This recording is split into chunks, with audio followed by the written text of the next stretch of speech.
this is Ms. Hurst. Welcome back to Week 2 Organization and Items for Use of our Zero to Hero Schoology course, and we're on our last day of the week. How do I use student groups and individually assign?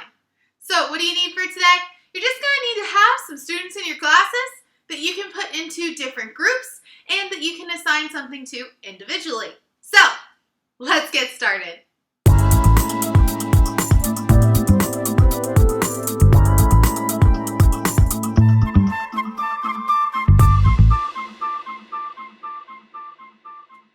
Hey there, Schoology users. Welcome back to our final week of organization and items for use. So today we're going to be going through how to individually assign and do groups. So I'm going to go into this course right here where I have added a couple more of my accounts to so that we can do this activity today. Now you'll notice that there's a couple things sitting here, and what I want you to know is that whether it is an assignment, a test, a quiz, an assessment, discussion, page, all of those are going to have the same box that pops up, which is going to make it really convenient when we go through today and we learn how to individually assign. So that's what we're going to start with because it's pretty easy. So when it comes to an assignment, discussion, whatnot, all you're going to do to individually assign to a specific student is you're going to hit the little gear icon and you're going to edit. And let's say I only want this to go to Ms. H and another account called Jessica H. All I'm going to do is come down here to the bottom where it says individually assign. And I'm going to say who I'm assigning it to. So Ms.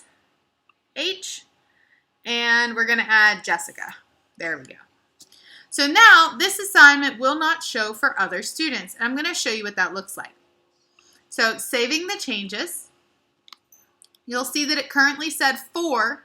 But there's no longer 4 people that have it, only 2 do.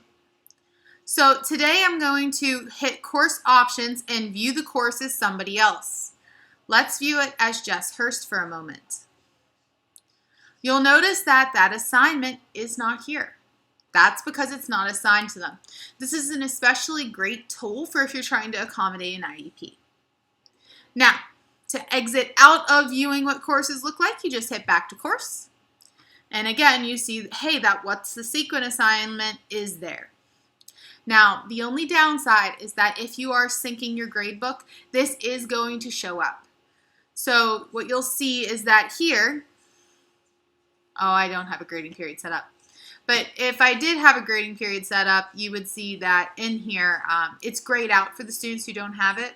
So when you sync it over to your gradebook, it doesn't give them a grade and you have to put an excused in. All right, so now we talked about doing it from inside of one of these. Now let's do it from inside of a folder. So of course you could always go edit, scroll to the bottom and individually assign. But the button's not here this time like it's supposed to be.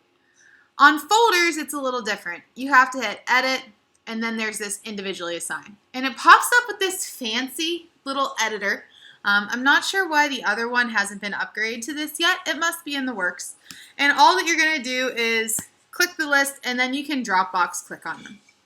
So, for example, one of the uses of this might be if you want to have small group sessions in your class for your Zoom meets.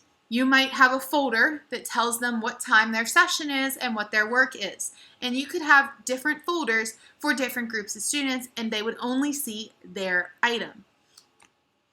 Now, I said groups. So let's talk about making some groups. If I go to members, you can see all the people in this course. Over on the right, it says to add a grading group.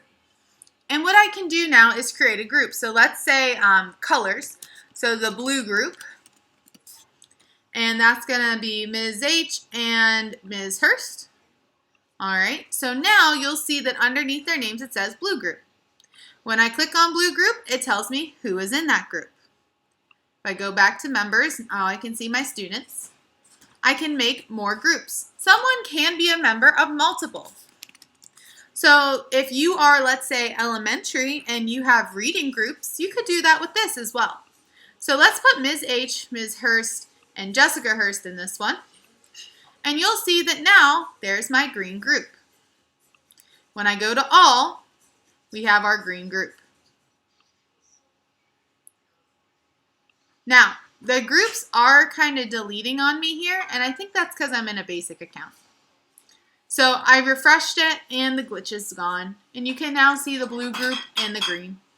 So we can easily put people into multiple groups, one group, two groups. It doesn't matter. Now, if I want to actually assign materials that way, I'm going to go back to where they're at, and I have options. If it's a folder, all I'm going to do is hit individually assign, and it says select grading groups. I can pick which one I want to put it to. When I go to the actual assignment here, the only option you have is with that individually assigned, but now I can type the name of the group in. So if I start typing in blue, it pulls up the blue group. So it's really simple to modify and accommodate based off of that. One of the ways I've used this is with a test or quiz in extended time.